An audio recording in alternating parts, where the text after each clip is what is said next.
वसुदेव सुतं देवं कंसचाणूरमर्दनं देवकी परमानंदं कृष्णं वंदे जगद्गुरु। श्रीमद् भगवत गीता। हमारी श्रृंखला का शीर्षक है कि मेरे कर्मों का कर्ता कौन। आज भाग 2। आज हम करेंगे अध्याय 3 श्लोक नंबर 28। श्लोक इस प्रकार है, तत्वित् तु महाबाहो गुण कर्म विभागयो गुणा गुणेषु वर्तन्ते इति मत्वा न सज्जते। अर्थात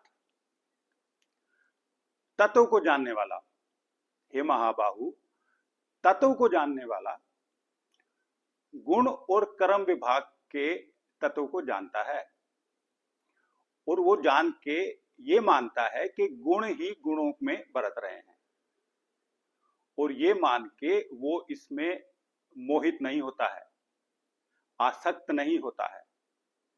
ये है तत्वविद। भगवान ने तू शब्द लगाया है। तू का मतलब है परंतु।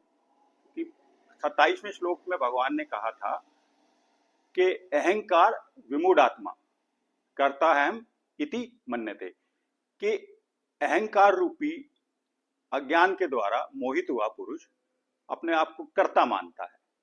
तो यहां लगा है तू, कि ज्ञानी पुरुष तत्वविद जो तत्व को जानता है वो इसमें आसक्त नहीं होता है, वो अपने आप को कर्ता नहीं मानता है। अब जो गुणों का विभाग है, जो हमने चर्चा की थी, 23-24 तत्वों से मिलकर शरीर बना हुआ है। आत्मा के अलावा जो 23 तत्व हैं, 5 पंचमहाभूत, 5 ज्ञानेंद्रियां, 5 कर्मेंद्रियां, 5 उनके इंद्रियों के विषय, तो ये मिलाकर हुए 23। और मन, बुद्धि और अहंकार, ये 23 तत्व हैं। ये गुणों का विभाग है और इनके द्वारा जो परस्पर चेष्टा की जाती है, प्रयत्न किए जाते हैं, तो वो कर्म विभाग है। तो जो तत्वविद है वो ये जानता है कि ये गुणों का विभाग और कर्मों का विभाग, इनके द्वारा जो क्रियाएं होती हैं वो इन अपने आप को इनका कर्ता नहीं मानता है। ये तत्वविद है। तत्वविद के बारे में कहा जाता है कि जो पदार्थ को जैसा है उसके यथार्थ रूप से जानता है, जो अपने स्वरूप को जानता है, जो अपनी आत्मा को जानता है, वो तत्वविद है। और अपनी आत्मा, अपने स्वरूप को जानना और गुण और कर्म विभाग को जानना, दोनों एक ही बात है। अगर आप अपने स्वरूप को जान लोगे कि आप आत्मा हो, शरीर नहीं हो, और आप गुण और कर्म विभाग को जान लोगे कि सभी जो आपके जो कर्म हैं वो गुणों द्वारा किए जाते हैं प्रकृति के, तो ये दोनों समान है, बात है, दोनों एक ही है। अब ये जो पंचमहाभूत शरीर को, पंचमहाभूत से बना हुआ है शरीर, आपकी इंद्रियां, आपका मन, आपकी बुद्धि, ये गुणों का विभाग है। वो जो 23 तत्व है ना, ये 23 तत्वों से मिलकर बने हुए हैं। आपका मन, आपकी बुद्धि और आपकी इंद्रियां और आपका शरीर। अब ये चारों के चारों आत्मा के प्रकाश से ऊर्जा प्राप्त करके ही कार्य करते हैं। इनको आत्मा के प्रकाश से ऊर्जा मिलती है और उससे ये कार्य करते हैं, उससे ये कार्य करने में समर्थ होते हैं। लेकिन आत्मा निर्लिप्त रहती है, लिपायमान नहीं होती है। लिपाई शब्द से आया है ये, लिपायमान, निर्लिप्त। हम लिपाई करते हैं घरों में, तो आत्मा उन कर्मों में लिपायमान नहीं होती है। ये है गुणों को गुणों में बरतना।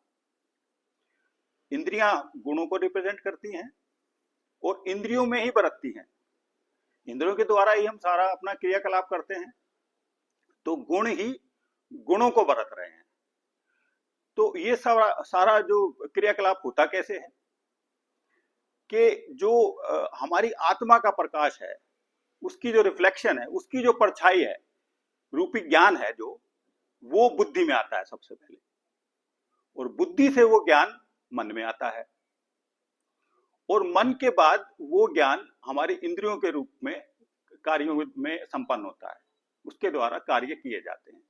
लेकिन जो तत्वविद है, जो ज्ञानी है, वो इस बात को जानता है, वो गुण और कर्म के विभाग के तत्व को जानता है, वो इसमें आसक्त नहीं होता है, वो उसमें लिप्त नहीं होता है, वो ये जानता है, वो उसका कर्ता भाव खत्म समाप्त हो गया है। देखिए, अहंकार विमूढ़ आत्मा जो अज्ञानी है वो कर्ता मानता है, लेकिन ज्ञानी पुरुष कर्ता नहीं मानता है, वो मानता है गुणा गुणेशु वर्तन्ते, गुण ही गुणों को बरत रहे हैं, मैं कुछ नहीं कर रहा हूं, जो भी हो रहा है हो रहा है।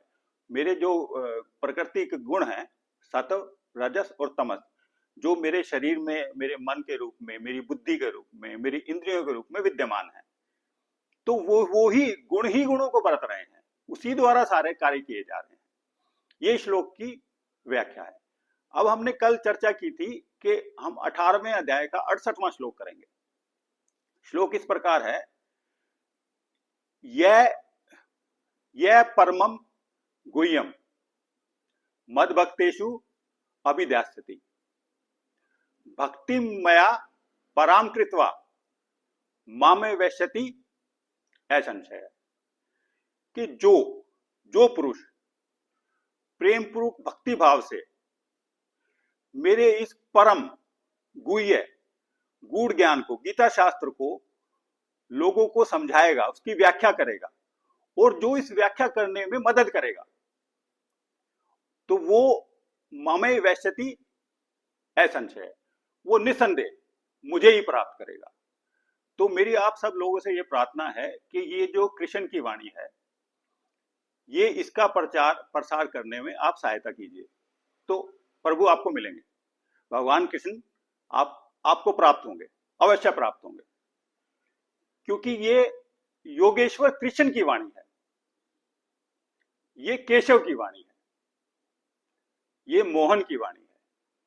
तो इसके प्रचार और प्रसार में सहायता कीजिए, और इसको अपने व्हाट्सएप ग्रुप पे, अपने फेसबुक पे आप शेयर कीजिए। आपकी इतना ही आपके लिए दायित्व है। ओम शांति शांति शांति ओम।